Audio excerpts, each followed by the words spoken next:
Aujourd'hui, à cette occasion, nous rencontrerons sa famille.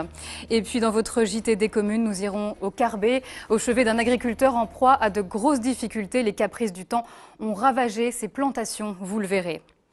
Aujourd'hui, je vous le disais, l'auteur, compositeur et musicien Marius Cultier aurait eu 76 ans. Il a révolutionné la musique martiniquaise dans les années 80 et serait pour certains le père du Big in Jazz. Les filles de l'artiste se battent aujourd'hui pour faire vivre la musique et la mémoire de leur père disparu. C'est un reportage de notre équipe de Paris.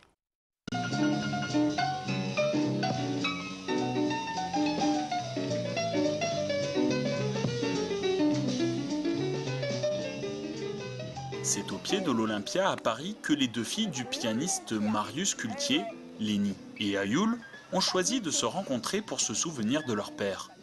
Il y avait joué en 1975 aux côtés du célèbre jazzman camerounais Manu Dibango. Ils avaient chauffé l'Olympia, quoi. C'était la Caraïbe et l'Afrique qui chauffent l'Olympia, donc de la world music, et un succès immense. Donc beaucoup d'émotions pour moi aujourd'hui d'être là.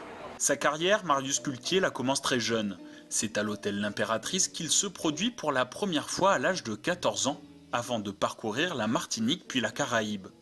Alors qu'à 20 ans, il compte déjà plusieurs disques à son actif, il remporte l'International Piano Contest à Puerto Rico. Il s'expatrie ensuite au Canada pendant 8 ans pour animer plusieurs émissions de musique à la radio et perfectionner ses techniques d'improvisation de jazz. Il y vit l'essentiel de sa carrière et rencontre les plus grands comme Miles Davis pour s'en inspirer.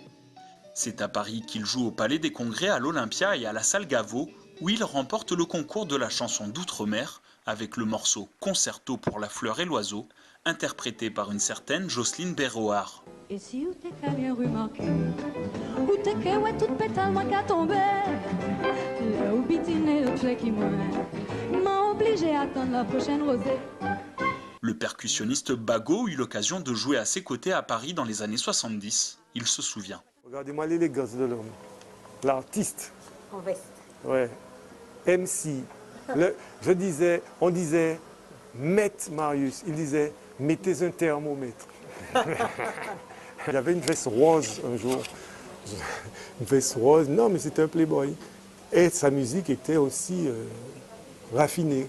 Il était là toujours pour faire le swing quoi, avec les gens. Il jouait la musique, bon parfois il ne faisait pas beaucoup de notes, mais il était tellement présent avec son style, tout ça, tout faisait, il n'y avait pas que le musicien en fait. Pour moi, il n'y avait pas que le musicien, il y avait la musique, mais il y avait l'homme. Si la musique de Marius Cultier continue de vivre, c'est aussi grâce à l'association qu'ont fondé sa femme Gisèle et ses deux filles, Lénie et Ayoul. Je pense qu'il faille justement que notre nouvelle génération soit au courant qu'il y a eu un pianiste qui était quelqu'un de bien, qui aimait le jazz, qu'on sache qu'il y a eu un Martiniquais qui était un jazzman. Voilà.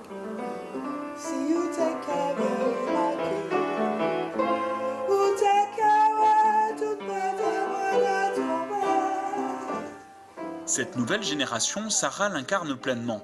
Avec Lénie ou seule en scène, elle réinterprète les morceaux de l'artiste pour créer sa propre musique.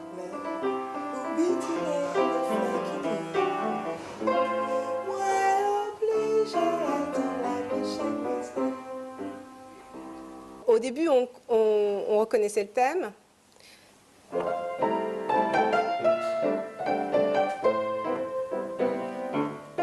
Tu le reconnais? Et puis, après, ça partait là.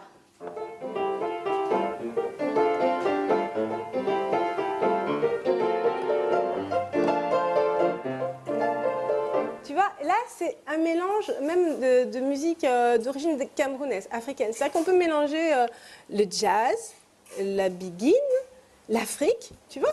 En fait, tout est possible. Pour faire vivre encore longtemps la musique de Marius Cultier, Sarah aimerait pouvoir mettre sur papier toutes ses compositions. De leur côté, Lénie et Ayoul se battront encore longtemps pour que leur père disparu en 1985 puisse inspirer encore et toujours les musiciens des futures générations.